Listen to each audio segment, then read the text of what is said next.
Little expert advice here from a listing agent for you buyers out there. I've had this happen quite a few times.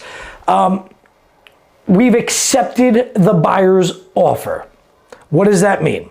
Well, there's no such thing as an accepted offer until contracts have been fully executed. That means signed by both the buyer and the seller. Now, here on Long Island, this is different everywhere else, guys. I know I'm going to get a lot of heat for this, but here on Long Island, agents do not write contracts. We do not even fill in boilerplate contracts. We do not even fill in the blanks. We write offers. The only one that can write a contract in a real estate transaction is a real estate attorney or a contract attorney, as given to us by the Bar Association. See, the Bar Association is really strong in downstate New York, and they've determined contract writing for real estate to be a practice of law. I am not an attorney. I cannot practice law. Therefore, I cannot write your contract. So what we have instead of an accepted offer here on Long Island is an acceptable offer with contingencies. What are those contingencies? Well, even if you waive the home inspection, even if you said, I'm all cash, let's get this done right away, one of the contingencies is the contracts being signed, fully executed by both parties. So I've had it happen where we have an acceptable offer on the table, and then another offer comes in, a higher offer comes in, a better offer with better terms comes in. I still am legally obligated to present those offers to my seller. I am working for my seller in my seller's best interest. It is my fiduciary duty and a duty of mine by my code of ethics to present all offers to my seller. Until when? Until we say accepted offer, until contract, until closing, until closing. By the code of ethics, guys, and this is for everywhere. By the code of ethics, we have to present all offers until closing.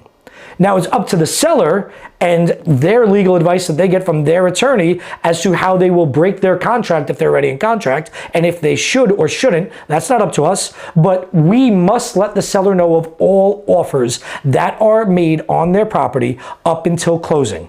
So let's say you have an acceptable offer on the table and you're waiting for your home inspection, or you're waiting for contracts, your attorney's sitting on the contracts and reviewing them and wanting to make some changes, and another offer comes in.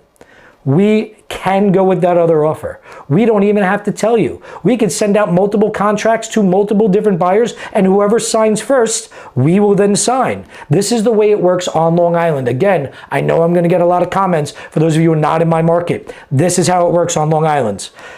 We do not have accepted offers. We do not have binding contracts. We have acceptable offers, and then the attorneys write the contracts. And once the buyer signs, they deposit their check in escrow. We also don't do good faith deposits. Everywhere else does a good faith deposit. $100, $500, $1,000. No, we do down payments on contract.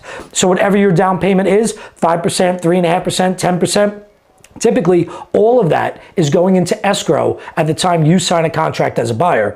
And then the seller signs, and we are a fully executed contract. At that point, the seller may say to us, hey, we don't want to hear any more offers, but we are definitely no longer marketing the property as available. That's when it changes to pending status. That's when we're no longer showing, no longer marketing the property. But if another offer comes in, it still has to be presented even after we're in contract, all the way up until the closing date, guys. Keep that in mind.